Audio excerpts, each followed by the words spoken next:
Hey y'all, I am back with a new video, and this has been highly requested by a lot of people, and this is because it's something that I've talked about semi-in-depth and something that I have talked to people personally about, so maybe not always on social media, but clients or other coaches. And this is insulin sensitivity, but also doing things to help reset the sensitivity. Now, insulin is a word that gets thrown around all the time as either this really good thing or this really bad thing. And honestly, it's a very normal thing that's in our body. Everybody has insulin, everybody has glucose, everybody has these receptors. But over time, what I've found through my coaching and also through consulting with other coaches, that over time, some people will develop some insulin sensitivity issues in the muscle cell, not the fat cell. So let's just give a little bit of a background kind of on insulin. Do have a few notes, so if you do see me looking down, it's because I want to make sure that I'm precise what I'm talking about. So let's start. First and foremost, insulin is a hormone. It is a storage hormone, all right? There is going to be a trigger of fat, muscle, and liver cells to store glucose from insulin. So insulin, hey, triggering fat, muscle, liver, cells. Okay, we need to store glucose. Now, stored glucose in the muscle cell is a great thing. That's called glycogen. So when you feel really full, muscles are pumped, and that is going to help with growth and recovery. Now, liver cells can also be depleted as well, and those will be filled up.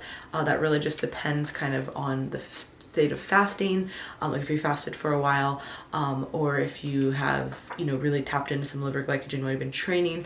But ultimately, that's not going to be as dysregulated as the glucose in the muscle cell, glycogen. And then also, if you do have glucose going to the fat cell, guess what happens? You get stored as fat. So that's, again, pretty standard physiology, nothing crazy there. That's just what happens. Now, cool thing is that training does increase insulin sensitivity. So when you do train, all these fancy cascades things happen, and basically you're going to shuttle the glucose preferentially to the muscle cell. Now, like I mentioned before, you will also shuttle this to the liver cell depending on the training, but that is primarily where it's going. It's not ideally or going to be going to fat cells at that point after training. Let's say you've had a really hard workout, your body isn't like, let me replenish these fat cells. No, it's thinking about replenishing the muscle and the liver glycogen first. Doesn't mean that it won't go to fat cells as well if the workout was not that intense and you had too many calories, but preferentially that's what's happening. So training is a really, really great way, resistance training in particular is a great way to remain insulin sensitive. And that's really one of the best things that we can do for ourselves. And additionally, that's why a lot of people will tailor their nutrition around the training period. So pre, intra, and post workout, you're obviously going to be a lot more sensitive to glucose. So that makes a lot more sense to train and have your food timed that way. So if you ever see people who are, maybe dieting, the majority of their calories and their carbs particularly are going to be around that training setting, because that is when your body is going to utilize it most as far as storage for muscles and less for fat storage. Now, problem happens where basically somebody's been off season for a really long time, or they've just been eating high carb, high calorie for a long time, which typically means off season, or they've, let's say, just never dieted before. And they are going to have a little bit less muscle insulin sensitivity, right? So your receptors are getting hammered with constant, insulin, and now basically more insulin has to be secreted to have the same effect. So this is when you might see chronically high fasting insulin levels, which is not a good marker for health. We really, really don't want to see that from a health perspective, number one. But number two, you're also going to just see less than favorable body composition changes. So if this is you, where you're like, wait, I think this might be me, what are some of the signs? So pretty much what I've found over time is when people become a little bit less insulin sensitive is a few things. They may or may not feel sluggish around carbs. That is not always an indicator, because there are some people who are just more sluggish with carbs always, but that is one indicator. So say you've been handling carbs really well, and then all of a sudden you're like, whoa, for a few weeks, you're just really, really sluggish with it. Don't feel like you're digesting it as well. And you kind of just start getting a little bit just softer overall, like a little bit more blurred lines. Maybe you're gaining weight, or maybe just looking a little bit softer, not really able to get pumps in the gym. And then other things you can track if you have had blood work, you will be able to see your fasting insulin levels, also your fasting blood glucose levels. Now, fasting blood glucose levels are something that you can do at home as well with a glucometer. very simple. You prick yourself and then you put it on the testing strip and you see what it is. Now there's 2 times that I recommend people getting their blood glucose is fasted. So first thing in the morning when you wake up, no food, no drink. Obviously that's what fasted means, but just to clarify. So right away, and then also about 2 to 3 hours post meal. So that's gonna be a postprandial reading, and that's actually gonna be a really great indicator of how your body is handling the glucose per meal. Fasted readings can sometimes be a little wonky for some people, and I find that a lot of that has to do with stress and cortisol response, as well as how somebody slept. So I don't like only using the fasted reading, but I do like using both, and it is a good gauge just to kind of see over time. So those are kind of some things that you can see, okay, hey, am I maybe been eating high calorie for a while, whether it is high carbs, and sometimes it's high carb and high fat together, just so high calorie in general. And you've been doing this now for a few months and you're like, oh, I don't know what, why my body's not responding the same way. Or maybe you're hitting this at the tail end of your off season, but you haven't really noticed it too much. And then all of a sudden you go to diet and you're cutting food, and you're for whatever reason, just not dropping body fat. And this is something that I see a lot with clients. And at first I thought, oh, maybe I didn't get their calories up high enough. That was my fault. We didn't have a long enough off season. And sometimes that is the case. But then there's these other cases where you've done everything right. For whatever reason, somebody's just not dropping. So great that I have resources in my life like John Gorman. He's an amazing friend, an amazing coach. And Jason Theobald has also talked about this a lot too. He is a great friend as well. Somebody I really look up to. We haven't discussed this personally, but I know him and John have put out information about this as well. There's some really good podcasts that I will actually link below here for you guys. So they've talked about this and kind of been at the forefront of understanding this and how to go around it. So they implement it slightly different than I do, but pretty much it just comes down to an insulin sensitivity reset. We'll just call it that for all intents and purposes. Like we talked about in the beginning of the video, this is for muscle cells. Obviously your fat cells are going to be sensitive if you're gaining weight.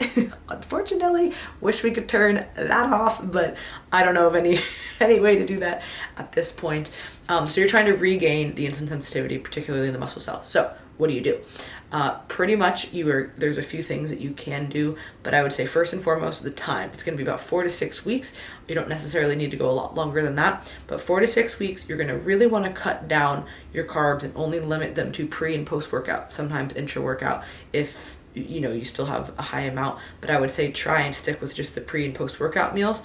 And the other meals are going to be trace carbs. So things like vegetables, let's say you're having an avocado or, a handful of nuts or something that's going to have some carbs, but it's not going to be like a hard carb. And I hate using terms like that because I feel like that sounds like so, I don't know, wonky, like a hard carb, but you guys know what I mean. Like, so, starchy carbs, so rice, potatoes, things like that, breads, you're not going to want to be eating those outside of this period for the 4 to 6 weeks of the reset. Other times outside of that, having your non-starchy vegetables, and having, some fat sources as well that might have some trace carbs. So for the individual person, depending on how much weight they need to lose, if that's the goal, if they're trying to like, hey, I'm really at a place where I'm uncomfortable with weight, or you're just trying to kind of maintain where they're at, but switch around the meal timing and how the macros are set up, then you can kind of keep calories roughly the same. So I've done this with clients, a handful of clients, and I've really, really liked the results. Typically how I'll do it though, is I'll do it kind of as like a mini cut. So not everybody needs this. I do have clients also who do mini cuts with a normal standard diet that we have, which is a little bit higher carb, a little bit lower fat, kind of more in that moderate range, and they still respond great. But I've had other clients to where, especially if they've been eating high calorie for a while, they've been off season for a while, I find that this just works significantly better. So we'll do it for this 4 to 6 week period, switch it around, carbs pre and post for the hard carbs, and then it's pretty much veggies and some fats the rest of the day. Protein stays the same. And then for people who are keeping calories the same, literally all you're doing is you're just switching the carbs and then you're just adding fats at the other meals. So as a good estimation, because everybody's going to be a little bit different, so I would say somebody, you're going to want to get something like, it's so hard to give ranges because people listening could be way different sizes, but let's just say an average size female who's weight training, maybe like 100 carbs total for the day, but you're going to be having predominantly those hard carbs, let's say about 60 grams of those pre and post workout, maybe a little bit more, 65 or so, and then the other carbs are those non-starchy kind of carbs. Now, if you're a bigger person, like a male, or you're just somebody who's maintaining on a lot more calories, maybe you can have more. Now, the whole point is not eat 100 carbs and eat no fats. You have to raise fats from where they've been. And for some people, we do just do a little reduction in the calories as well. So if they've been maintaining with their fat pretty high, as well as their carbs, and hey, let's just cut the carbs down, do this for a few weeks, no changes to protein or fat, and we'll go from there. So it's a little bit different for everybody, and that's obviously where coaching comes in. And there is really no right or wrong way to do this, but I would say that the number one thing to do is to predominantly have those hard starchy carbs pre and post workout. The other ones are going to be the non-starchy vegetables and the fat sources, along with obviously protein. So hope that helps you guys. This is not a thing that every single person will need. I cannot repeat that enough. I don't want to get a million, and you guys can ask me questions, but I don't want everybody leaving this and saying, oh my God, do I have to do an insulin reset? And again, we're just calling that for the video purposes. No, absolutely not. You do not need to do that. But if this is something that you've been struggling with, you've been feeling these side effects, and you've gotten blood work and you've seen these numbers, hey, maybe you try that for your mini cut this time around. It really can't hurt. And what I like doing, like I said, is I'll use this kind of as a mini cut to break up a long off season. And I've talked to John about this as well as Jason, and they both like doing it kind of as a pre-prep for their clients, which is totally fine as well. So what they found is basically the same thing that I was finding. People just weren't responding no matter how much they were cutting their food. So once they started implementing this, they started dieting a lot better. So what they like to do is implement this right before. So like say you want to start your prep in October. Okay, well, backtrack 6 weeks. You're going to, actually, that would have already started. That was a bad analogy. I can't believe how late in the year it is. Let's say you want to start in December. December 1st is your prep. Backtrack 6 weeks. So mid-October is when you would want to do this. And again, this is literally just an example. But that's how they do it. Doesn't mean they don't do it in other settings as well, like mini cuts, but I have not spoken to them about that particularly. So yeah, let me know if you guys have any questions about this. It's something that they have done a really, really great job of talking about. And it wasn't until recently that I started noticing, really in the past year plus, I guess, that people were having issues with that. And again, my fault before, I just thought, oh, maybe it's just more food, maybe it's time off. And sometimes it is a time off thing. There are plenty of clients who are just simply not responding because their body is just like, no, we're done, stop it. But for other clients who have been in a great position and they just start gaining weight or they're not seeing results, this could be it.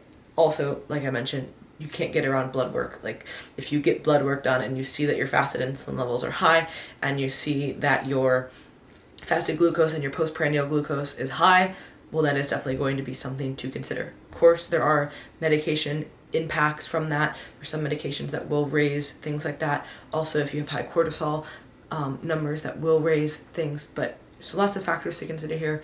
But I have found this to be really, really successful for clients. I like doing it kind of as a mini cut 4 to 6 week period before we reverse again and then diet. But that's me personally, and yeah, I hope you guys enjoyed this. Again, like I said, please let me know if you have any questions about it. And John actually just put out a really good book where he does talk about not only this, but tons of other topics, but he did talk about this. It's called Ask a Diet Coach. So I'll also put that in the notes. He's a great friend, great coach. He did not ask me to say this on the video at all. I just want to support him. So yeah, you can check it out. It's on Amazon. It's like 18 bucks. You can buy it. So definitely would recommend. And yeah, catch you guys next time. If you have not already signed up for a newsletter, what are you doing? You definitely should. So you can go to teamlocofit.com, go to the top, hit subscribe. All the newsletters are free. Every Sunday night you get a free Metcon for Metcon Mondays, and then every Wednesday you get a educational article written by myself or one of the Team LocoFit coaches. So all about education over here, you guys know that. Also be sure to tune into the Team LocoFit Roundtable. We are on iTunes, YouTube, and Spotify, so just search Team LocoFit Roundtable, and every week myself and the 4 other coaches, we all talk and give our insights on typically 3 different topics that are affecting either our clients or the industry as a whole. So thank you guys so much, and I'll catch you next time.